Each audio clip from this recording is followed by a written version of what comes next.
Hi. Are you here for the 1 o'clock appointment? Come on in. Please. Take a seat. I'm happy you made it on time. When the weather's like this, a lot of my clients end up arriving 5 or 10 minutes late. But here you are. You don't mind the sound of the rain, right? I can always put on another kind of background noise to cover it up. Some of my clients find that to be relaxing. Okay, we'll leave it just like this. If you'd like to lie down, there's a pillow to your left. Do whatever you need to make yourself as comfortable as possible. So, I saw you doing the intake survey in the lobby on the tablet. The questions weren't too bad, right? Just some basic stuff. How you've been functioning over the past few weeks, emotional state, productivity, anxiety or depression, substance usage. Let me try to pull up your results now. Okay, that looks good. It looks like you haven't been sleeping well recently. That's hard. Waking up and doing your daily tasks without a good night's sleep. Can you describe how long it's been going on for? Okay. More than 3 months. Sounds persisting. And how many nights a week do you have trouble sleeping? 4 or 5 nights a week. And you're not taking any medication that can affect sleep, right? Not that you know of. Okay. Well, let me just write that down. Well, based on the questions you answered, it sounds like you might have persistent insomnia disorder. Now, to treat this, normally some other healthcare providers would suggest medication or something, but I don't think you'll be needing that. I find it better to avoid prescribing medication unless it's absolutely necessary. Now, today, I'll be doing a little sleep therapy on you. And don't worry, I'm not going to ask you to lie down and talk all about your childhood. Instead, we'll actually be doing a little bit of CBT. Cognitive behavioral therapy. Now, I'm going to be upfront. This technique isn't magic. It probably won't work right away, and it's definitely not effortless. But if you're patient and work on it every day, then I think we'll definitely see results. If you're still a little skeptical, I can explain the technique to you. So, when we're using cognitive behavioral therapy for insomnia, we're trying to affect 2 things. Your thoughts about sleep, which is your cognition, and your bedtime behaviors. Why don't we start with your behaviors? On your more restless nights, what do you usually do? Electronic habits, what do you do leading up to the hours before bed, what you do once you're in bed. Afternoon coffee? Okay. Browsing your phone in bed? I see. I think the first step in getting some better sleep, and I know you probably heard this a million times, is to try to limit the amount of screen time you get about an hour before bed. Our brains have this little way of telling it's bedtime, and that's through the absence of blue light. The light in our phones just happens to produce the same kind. If you absolutely have to be on your phone before bed, I really recommend enabling the blue light filter on your phone. Before you fall asleep, is there any routine that you do? Things you read, things you listen to, maybe a podcast? Oh, you like to listen to a little ASMR roleplay? I see. I don't really do it myself, but I have a few friends who do it. I know they find it really relaxing, so if it helps you unwind, I'm not going to take that from you. You listen on your phone, right? Earbuds? That's actually good.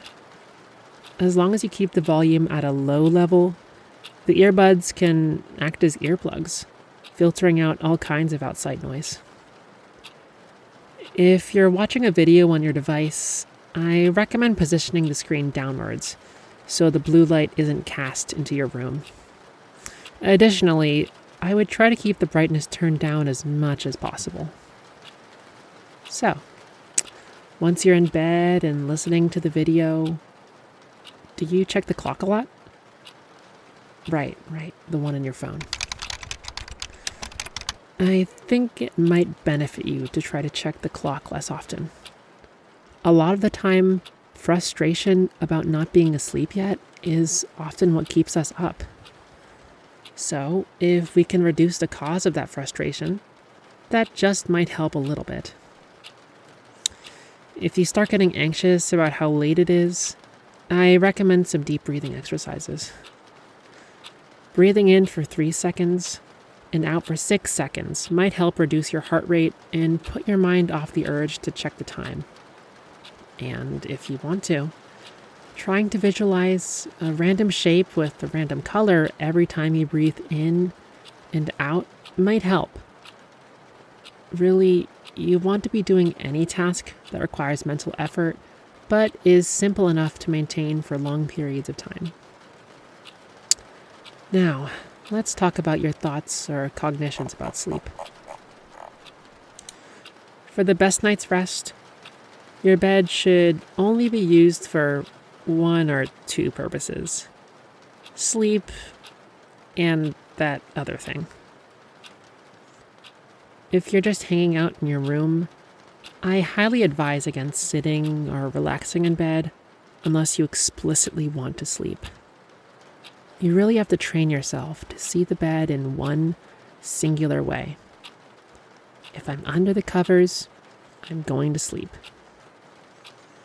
Now, I know this association is kind of hard to reach when most nights you lie down, try to sleep for 8 hours, and stay awake for 3.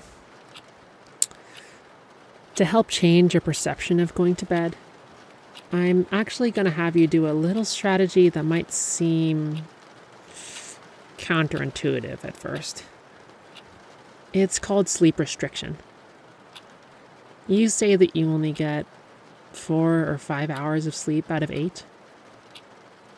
My recommendation is get in bed when you're tired, not when you want to go to sleep. If this means getting in bed as late as 2 or 3 a.m., do it. And if tossing and turning when you aren't actually sleepy is frustrating, then just don't go to bed yet. This strategy tries to stabilize your sleep schedule and get you used to associating the bed as a place for sleep.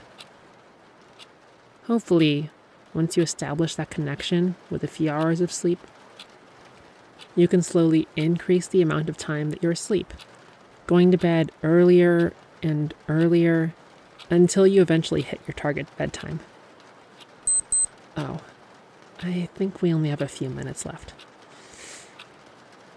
Okay, that was probably a lot of information, so why don't I write you a slip as a take-home summary? So, first, I'd like you to try to limit caffeine intake in the early afternoon. You should stop drinking at around 1 p.m. Next, try to go to bed only when you start feeling tired. I know your usual bedtime tries to be around 11 p.m., but since you don't really get tired until 2 a.m., just try to stay up until then. Since your new bedtime will be 2 a.m., I recommend stopping screen time at 1 a.m. in the hour before bedtime. You could write in a journal, read a book or a manga, or just listen to a podcast or something. Just make sure you do all of this stuff outside of your bed. If you're reading or writing, you should do it at a desk or on the couch. Then, when it's finally time for bed at 2 a.m., you should hopefully start to feel tired. And if you don't, that's okay. Just stay up for another 15 minutes and see how you feel.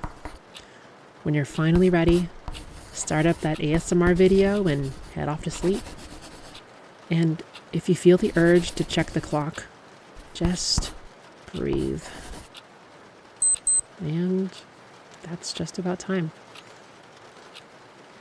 Do you feel ready to sleep tonight? Good. I'll walk you out.